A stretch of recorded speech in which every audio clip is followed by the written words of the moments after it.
Great. Now we'll get ready to hear God's word. And how do we get ready? First we stand up. Stand up. Okay. Now look around and tell one another, let's hear God. And if you find a vacant seat ahead of you, just move up.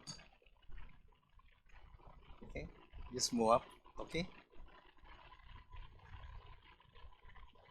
So either there are no vacant seats or people are not able to see. I don't know. Is something wrong with my vision? Okay, great. Anyway, Paul, you'll be there. Paul has got a mask on. Great. Okay, let's be seated.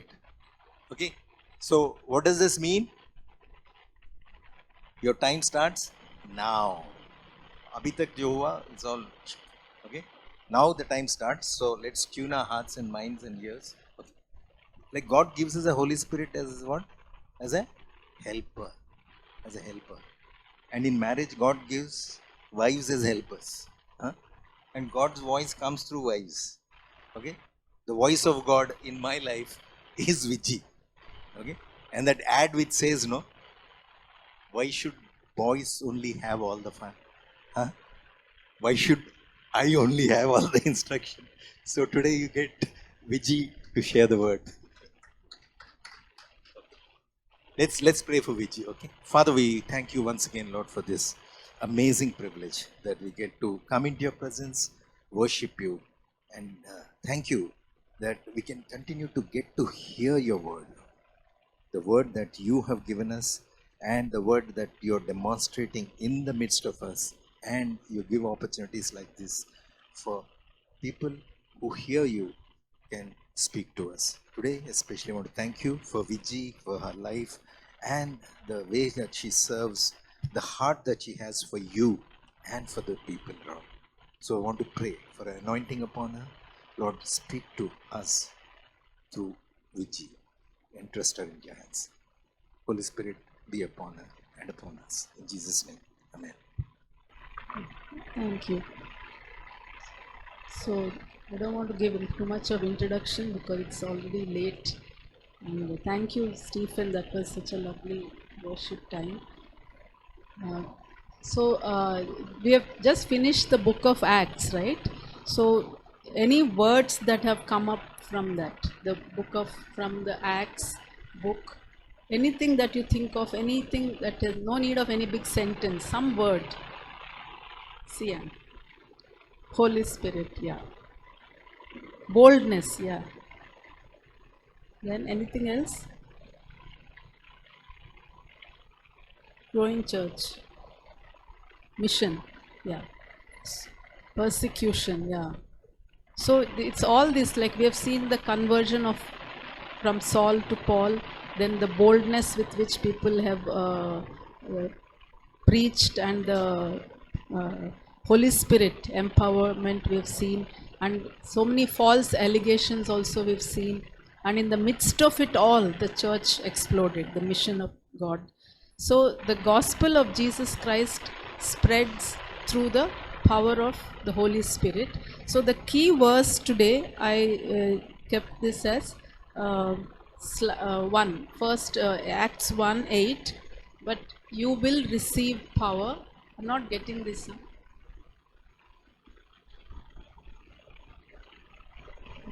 So you will receive power when the Holy Spirit comes on you, and you will be my witnesses in Jerusalem, Judea, Samaria, and to the ends of the earth. So uh, the outcome of witnessing, one thing we can see here is the you will be my witnesses. So that's what it is. It talks about being witnesses, and the outcome of being witnesses should be others should be able to see God in us, through us, and with the ultimately more than that, others should meet with God and ultimately give praise and worship to God. So I just wanted to just see this small clipping of this video, and just see what is this something of witnessing.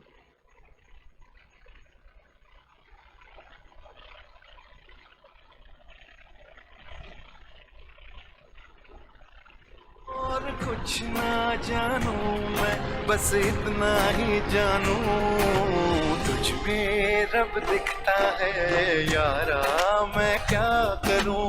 तुझ में रब दिखता है यारा, मैं क्या करूं। सजदे सर झुकता है यारा, मैं क्या करूं। तुझ में रब दिखता है यारा, मैं क्या करूं।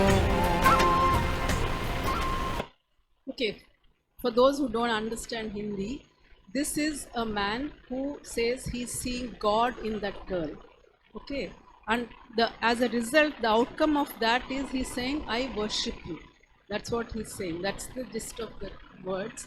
So it is maybe partially it's okay when we witness for God. God, I mean, we people will see godly character in us, something of God that they will see. But this is not what happens through Holy Spirit empowered witnessing. Nobody will come and worship us. Should not be doing that. So it will be interesting to explore from the scriptures what exactly is being a witness and what would be possible hurdles to in our present scenario. What are the hurdles?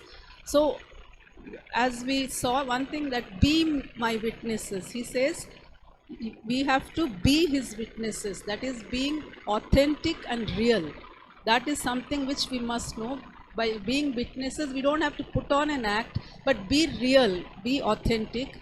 And it really means that display or talk or show what God has done to us, God has done in our hearts.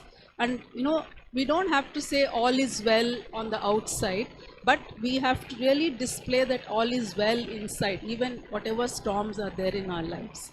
And expressing that is being a witness. So, and general meaning of this. General meaning of this dictionary meaning is a person who sees something happen like an event or crime or any special moment and tells others about it, or someone who gives evidence or proof of something they know to be true. So that is what it is. A witness does that. So one thing is, I am not sharing from a place of being a great witness, not at all, but I just thought I could share some of the what I understood from the scriptures, from a few examples from the Bible. So being a witness for Christ is someone who personally experiences God's work and then tells others about it. And one thing for sure is, we cannot be witnesses if we have not had an encounter with God. And Holy Spirit residing us is what makes all the difference. Only then we can witness. So a witness is someone who knows both truth and show truth, and also expresses it in words, actions and character. These are the three ways we can witness. One is we can witness through our words, tell, and one is witness through the actions, they live out the way God wants us to live out, and our character when they see. And all these things ultimately, yes, we will be speaking. People will come to us saying that what is it that that's different in you. And one of the ways we can witness is to talk about God, how he changed our lives.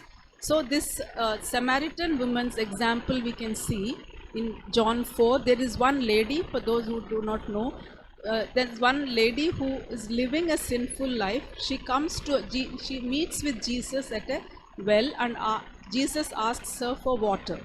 I mean, she's there at the well and Jesus goes and asks her for the water. So the woman was very surprised, because Jews don't want to do anything with Samaritans. So then Jesus offers living waters to her that will quench her thirst forever. And he tells her everything that he knew of her. And so as a result, what happened here, what she experienced was Jesus' love and acceptance. Even after knowing everything that she is doing, every wrong thing that she is doing, she saw that he really accepted her as it is, and he was gracious towards her. He offered her a new life. And what she saw was Jesus broke every traditional and social barriers. Nothing, came in the way, and accepted her and gave her a chance to experience a fresh start in her life, a new life. And this must have been such an encouragement. That was the encounter she had with Jesus, and such a comforting thing for her, to someone, because I'm sure nobody would have really been accepting her, nobody would be nice to her because of the lifestyle that she was living, and yet Jesus has offered this. So that's why we see she runs and shares. She running, I don't know if it's there, but she really goes and shares with others. And probably with whomever she shared, maybe they are also of the similar similar lifestyle people, because I don't know whether she was friendly, she had friends with others or not. So she simply shared what she experienced and what she saw, so thereby giving them a hope that this, we don't have to live like this. So the result, we can see that so many people come to Jesus, come to meet Jesus. Later in the verses in John 4 we can see. So we can talk about God from the day we encounter him. We don't have to become few years in God and all, because the transformation from not knowing God to knowing God is so drastic. It's like black and white, such a contrast it is. So we will be compelled to share what is God has done. So many times we may think that, oh, my life is in a mess, my marriage is in a mess, my finances are not good, or my health is not good. What will people think if I talk about God? We might think, but that is such a wrong understanding of being a witness. God is not expecting us to share about his love only when everything is going well with us. When the Samaritan woman went to talk about her encounter with Jesus, when she went to share, I'm sure that time she just heard it, she just experienced it. Her life didn't change much. It would have been the same. But she shared that Jesus knew all about her current life, which was not at all in the right way, and yet offered a new life. And he offers himself to be the one who would satisfy her longings, that she would not that would be like a permanent solution for her deepest longings, for which she was doing other things. So that is what she received from him. So once she has experienced this love, she didn't wait, she just went. And so we also don't need to wait for a particular thing to get better in our lives to share. So because we will never get perfect, our life will be, it's a process, it takes lifelong to do that. So when she went back, when she came to the well, she came only to fetch the water, but how she went back has changed, with a different hope, and she went different understanding of what life is all about. And I'm sure eventually she would have made some course corrections later on, which is not mentioned here. So but the turning point for her must have been from life of sin and life of what she experienced, rejection and unworthiness, a bad reputation. From there she has gone off with God offering her forgiveness and accepted her in spite of knowing everything about her. And that is what being a witness to. So that is what she has done, this lady.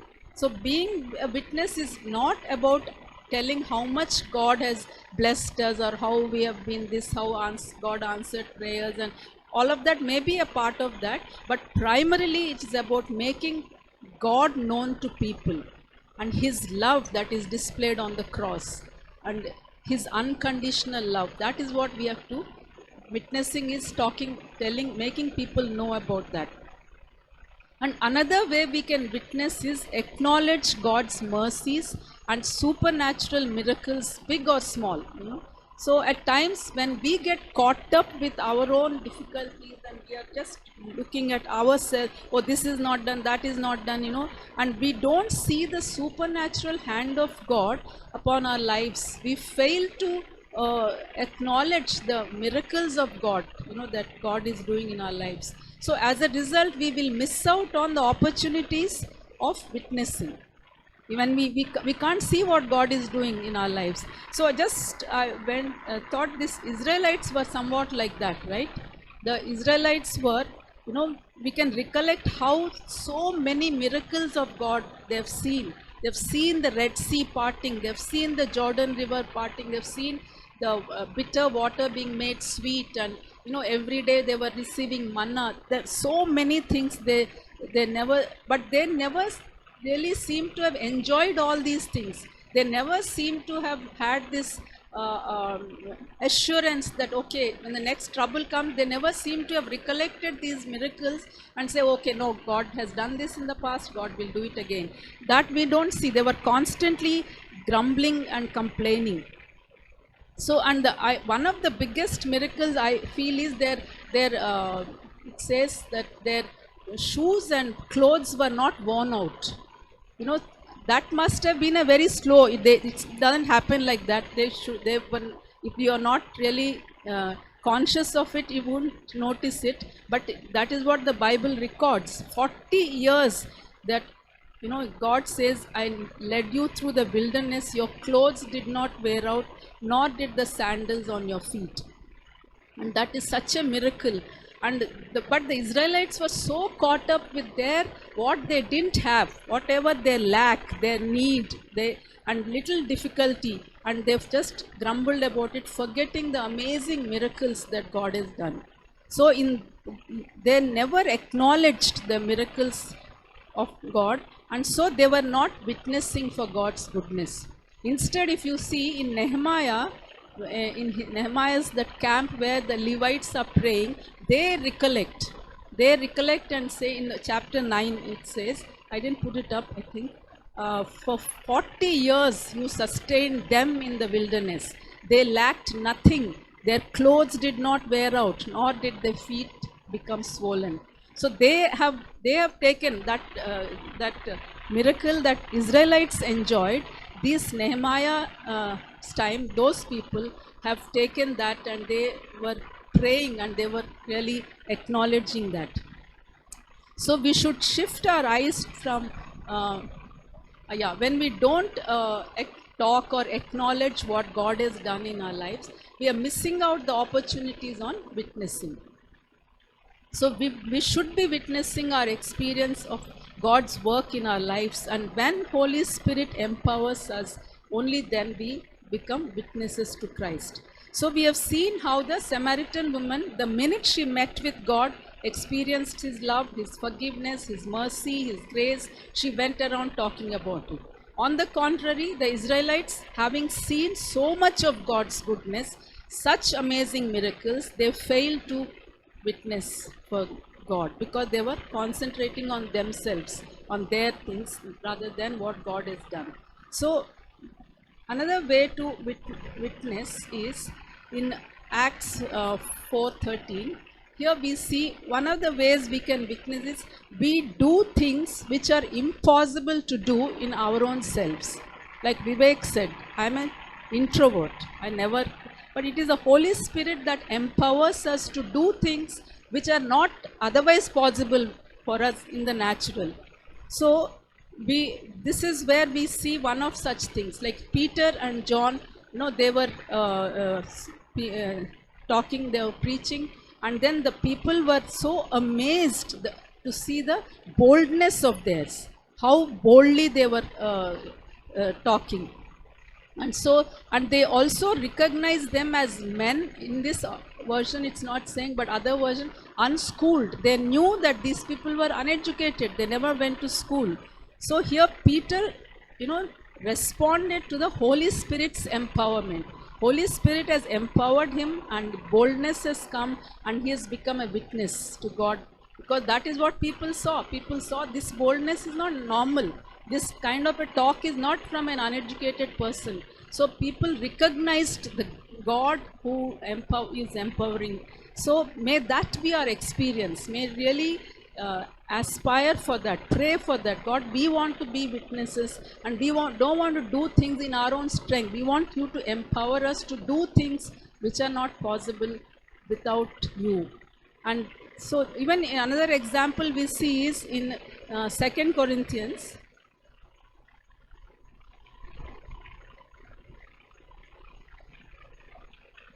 So here also we see that being a witness, here once again here we can see that there is something that in the normal it's not they cannot do. Those who don't have money, how can we give money? How can we be eager to give money? You know, here it says the Macedonia in the midst of a very severe trial, their overflowing joy and their in their extreme poverty welled up in rich generosity. So it is really, they were so in the it says that severe trial and extreme poverty, they are giving away, they are giving and with so much joy. So it is not possible, it is the work of the Holy Spirit to which they responded and became Christ's witnesses.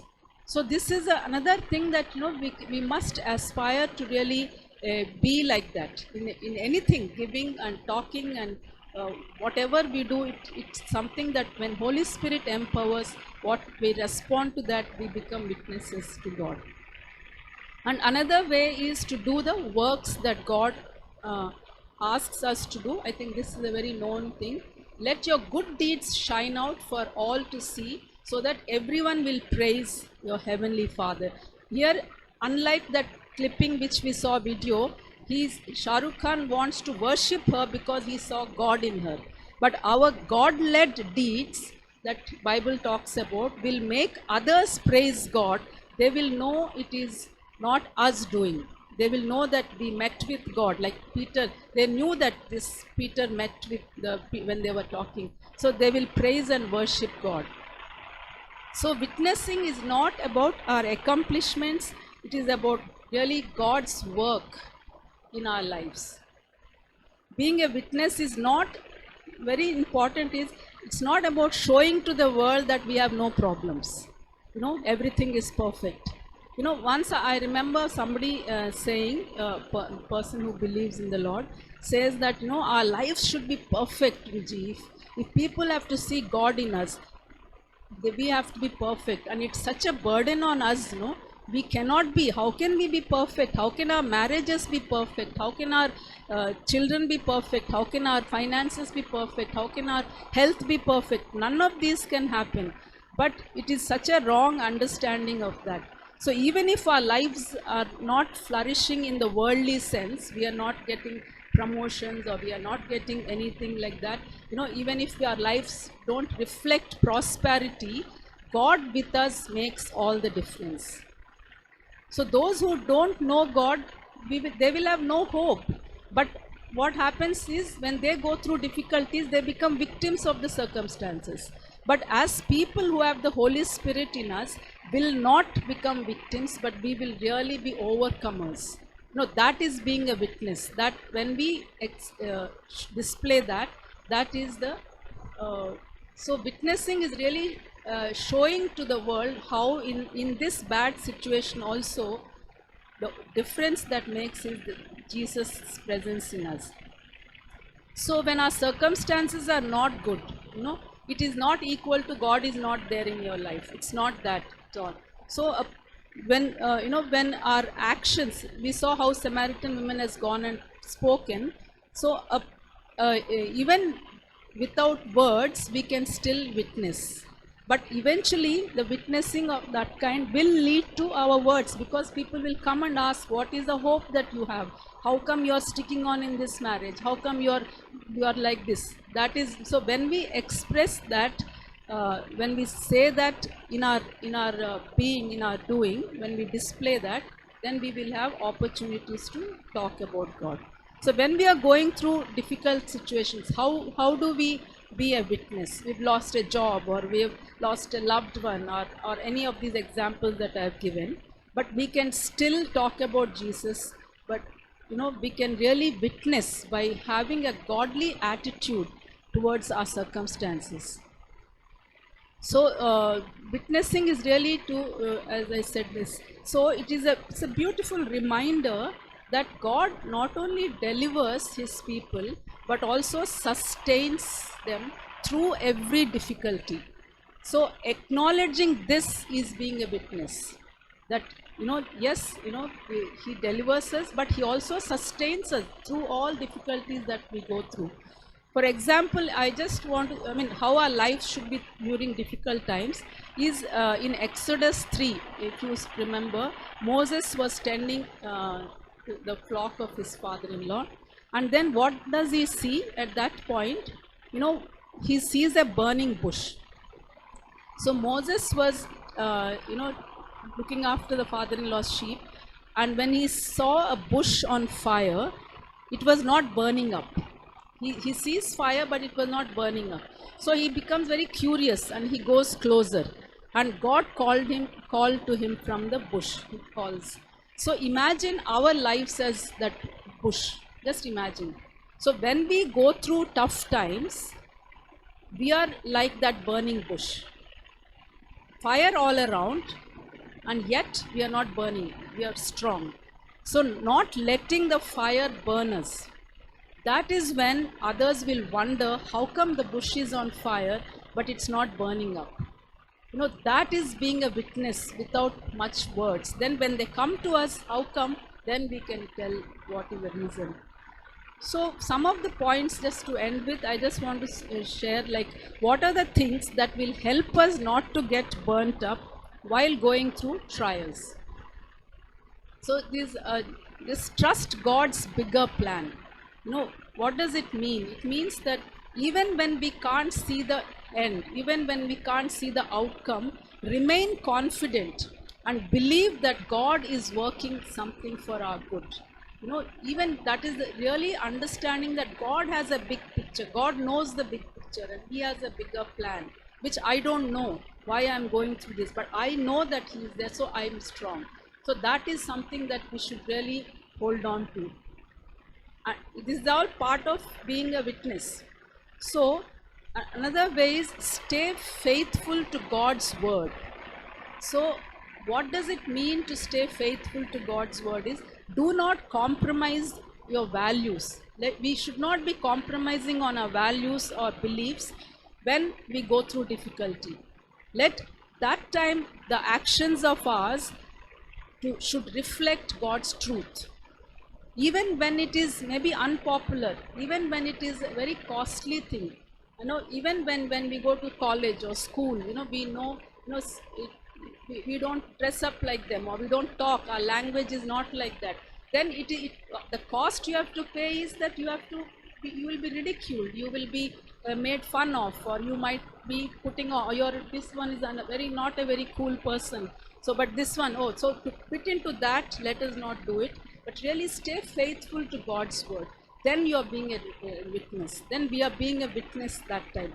I think it's more for the younger people, which for them it is more difficult to stay faithful to God's word when they are being ridiculed. But God honors that, and you will never fail, and you will see the fruit of it. Like how even Daniel has refused to bow down to the thing. He must have been ridiculed, but he stood his ground, and see how God honored him later. So, and the next is responding with grace, not with bitterness. What does it mean? Our attitude during trials can point people to Christ more than our words. When we are, I don't know, any example you can take. You can discuss these things much more in the care groups. But, when we are going through difficulties, what is our attitude like? When your spouse is not treating you well, what is our attitude? When, we don't have money, or when we are debts, what is our attitude? So responding to that in the right way is being a witness without words. And respond with kindness and forgiveness and humility. And when people are ridiculing us, making fun of us, stay calm. Let the grace of God enable us not to get bitter and angry. That will be seen as a godly character. Is it impossible? No, it's not. It is difficult. But with God, nothing is impossible. And let's ask God, Lord, I want to be your witness today. In this, we can't say, okay, I will be your witness once this situation passes off, when things get better. This day we can be witnesses to God by really doing all these things and relying on God's strength. And really, expecting God to come and deliver us, not in our strength, but really relying on God's strength. That means we have to admit our weakness. When we are weak, He is strong, and let others see how God sustained you in your weakness. That shows the real power, God's power of the Holy Spirit. And praise God during storm. I think we sang that song, praise Him in the storm. So that is something even Paul and Silas have shown. They sing hymns in the prison, and their faith then that led the jailer to come to salvation. So there are so many ways we can do even in difficult situations. And then at the end we can really share the reason for our hope when we go through our difficulties with this attitude, like this, like a godly attitude. So truly, being a witness in hard times is not about pretending that there is no pain or pretending that it is not real. It is about proclaiming that Jesus is greater than the pain. That's being the witness in difficult times. So it's really, being a witness is meant to really live Holy Spirit empowered lives. When Holy Spirit empowers us, then we can be a witness. We can share with others how, through the work of cross, we have been forgiven, we are accepted, unconditional love of God, and how our lives have changed from darkness to light. And when life, I'm just recapping the whole thing. When life is not going great, recollect all the miracles that God has done in our lives, and just trust that and give thank. Let's lead thankful lives, remembering that, not just grumbling about the current situation, but what God has done. And we can be witnesses, and be obedient to the Holy Spirit, and step out and do things which are not possible with in our own selves, possible only with God. And God will see that you can do it. So through the hard times, being grateful and being full of hope, and growing in the fruit of the Holy Spirit. So when we are like this, when our lives are like this, and people will ask us, and then we will say, we can share the hope that we have, why we have the hope. Then as Thessalonians say, in 1 Thessalonians, being witnesses is really meant. Here in Thessalonians, if you see, the Lord's message rang out from you, not only in Macedonia and Achaia. Your faith in God has become known everywhere. Therefore, we do not need to say anything about it. So when the gospel rings out from our homes, from us, from our churches, then that is really, we are being a witness to God's goodness. So that's it. So can we just pray? Okay, Stephen, can you come? Worship team. Thank you, Vijay. This is a thing for us to really worship God. Okay, what Vijay shared, and let's reflect as we worship. Okay, and then we'll close with prayer. Okay. Yes, Lord Jesus, we thank you. Thank you, Lord, for your amazing work for us you've done on that cross, and the very presence of God you sent to dwell in us, Lord. So that in the midst of any situation, Lord, we can, Lord, live out as your witnesses. Just like the burning bush, there may be fire all around, but Lord, the fire will not consume us if we hold on to you. That's our prayer, that we'll be able to sing in the midst of the storm, Lord. We'll be singing even in the times of unbelief, Lord. Help us. Help us to look to the cross and the amazing salvation that you've given us. That we'll not get caught up with the, Lord, little things that are going around now in the present circumstances. Lord, we'll continue to persevere, trusting in your goodness, so that our lives will reflect your glory. Lord, wherever you placed us, be it in our homes, be it in our communities, be it in our neighborhoods, be it in our workplaces, Lord, Help us to live out this glorious life that you've given us, so that we can be your witnesses, that people can see the hope that is there in us, that they will come and ask the reason for the hope that we have, and that we'll be able to share this wonderful news of your salvation, which is by grace alone, through faith alone, so that many will come and taste and see that you're good, and that your kingdom will continue to advance as you return and establish your reign and rule in eternity. Thank you for Vijay, Lord, who shared this. Bless her, and I commit each and every one of us. Help us that will, Lord, stay rooted and grounded in your love, which will become the foundation for us. And now, may the grace of our Lord Jesus Christ and the unconditional, overwhelming love of the Father, in the ever-dwelling presence of the Holy Spirit, continually keep reminding us, empowering us, enabling us, equipping us to live out as Christ's witnesses in a lost and broken world. Amen.